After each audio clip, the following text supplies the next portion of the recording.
Hi there chaps, and welcome back to Battlefield Reality. In last week's episode we took a look at the Tiger tank to see how well it stacked up against its World War II counterpart, and it did pretty well, coming out with 4 stars. So today I thought it would be quite interesting to look at the BF1-09 that strikes fear into everybody's hearts in this game, how strong it is, for historical accuracy, and then put it against the Tiger tank and see where it comes up on the leaderboard. Before we get into it, if you do enjoy this content, be sure to subscribe. We do everything Battlefield and the latest in gaming on this channel, so if that sounds like that interests you, be sure to hit that subscribe button. Anyway, without further ado, grab your popcorn as I walk you through how historically accurate the BF1-09 is. A brief outline. The Messerschmitt BF1-09 G2 was a World War II fighter bomber aircraft that began production in May 1942. It was a variant of the BF1-09 fighter program that started all the way back in 1937 with the development of the BF1-09A models. At the time, the BF1-09s were considered one of the most advanced fighter bombers in production, with retractable landing gear for increased aerodynamics and the use of a single shell metal design rather than incorporating a chassis. Although its main role was a fighter like many German aircraft of the time, it was designed to adapt to different operational tasks, such as reconnaissance or long-range fighter bomber missions.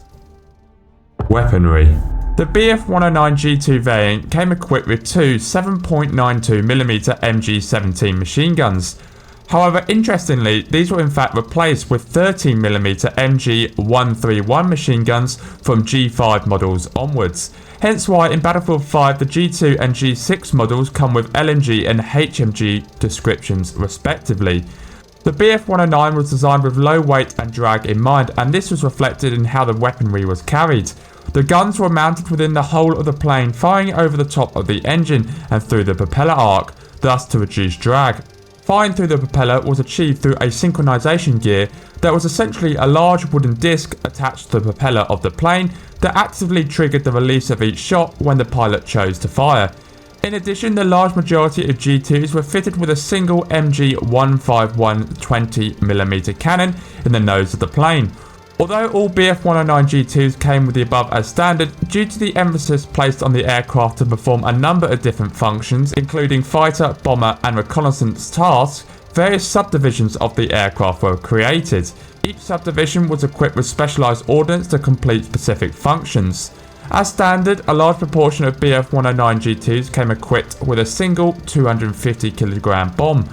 However, other versions were also equipped with a single 500kg bomb after modifications were made to the plane to allow for extra ground clearance. The Battlefield 5 version of the BF1-09 G2 holds up fairly well, however there are some inconsistencies. We can assume the two LMGs are referring to the 7.92mm MG17 machine guns, and the Battlefield 5 version does also have the MG 20mm cannon at the nose of the plane. Interestingly, a nice touch from Battlefield 5 is that the variants of the G2 were often used in reconnaissance missions and thus had camera equipment.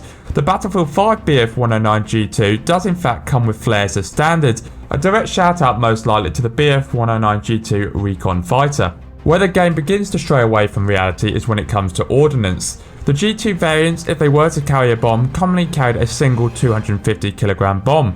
Whereas in Battlefield, variants include 2 times 50kg bombs, 4 times 50kg bombs, or a single 250kg bomb. The single 250kg bomb comes closest to reality, with the majority of BF1-09 G2s coming equipped with that bomb, but as to the 50kg bomb specialisations, this is not entirely accurate.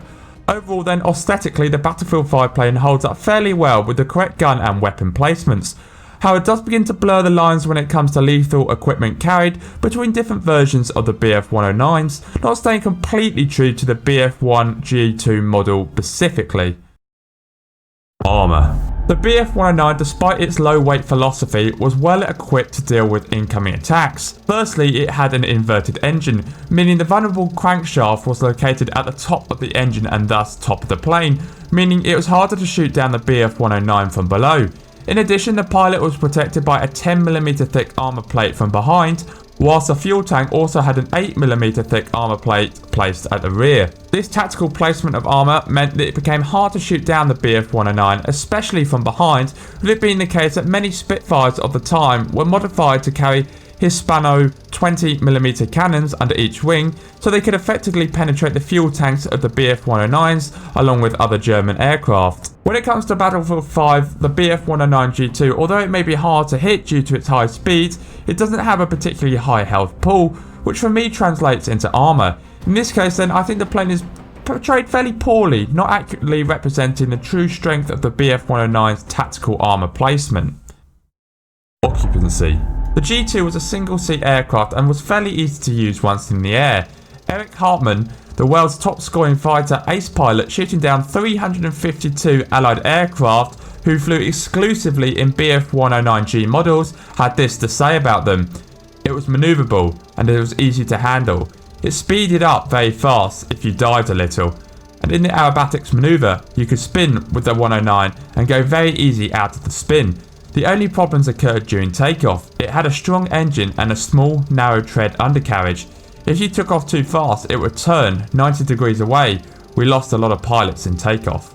It therefore could be deduced the BF109G was a fairly easy plane to pilot once in the sky, obviously excluding takeoff and landings. In Battlefield 5, the BF109G2 I'd argue is a very powerful plane, with the ability not only to take on opposing fighters, but when equipped with a 250kg bomb has the ability to tackle ground vehicles and infantry players with a fair amount of ease. Therefore I would deduce that as much as you can compare the Battlefield 5 plane to the original, it stays true. Pilots of the plane in-game don't have to be particularly skilled pilots to utilise the plane effectively.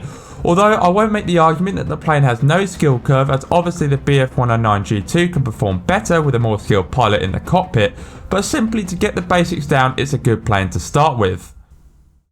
Speed. The G models carried a 1455 horsepower engine, however it did suffer from reliability problems, thus until 1942 the engine was limited to just 1292 horsepower. The philosophy of lightweight design for speed and manoeuvrability did come with its problems though. Most notably was its narrow lightweight wheels and small rudder. The powerful engine had the ability to produce a lot of side-to-side swing during takeoff and landing, and the small rudder and wheels meant that it was often hard to correct for this. In many cases pilots were unable to regain control of the swing, resulting in too much pressure building up on a single landing gear leg and it snapping. 10% of all BF109 losses were in fact accounted for during takeoff and landings. This became even more prevalent later on in the war as pilots received less and less training by the German Air Force. In Battlefield 5, the BF109G2 is one of the most manoeuvrable aircraft in the game, staying true to the lightweight design philosophy of the plane. However, unlike the original, Battlefield 5 does not allow you to land and take off in planes for the large part, unlike in Battlefield 3 and 4, and thus doesn't depict well the major drawbacks of its design, that being its difficulty with takeoff and landings. Now this obviously is a good thing for gameplay mechanics, as you wouldn't want your fighter to blow up 10% of the time on takeoff. However, if we're coming from a purely historical accuracy perspective, which we are, then the Battlefield 5 BF109G2 is portrayed fairly poorly in terms of its major weaknesses in design. Overall then, this was a tough one. There is so much information out there, as not only were there variants of the BF109 from A to K, but within those variants there were also sub-variants, and within these sub-variants there was also different equipment specialisations. So in many cases, accurate information relating specifically to the BF109G series was hard to come by, and even harder to come by for the BF109G2 series, with all the specialisations below that.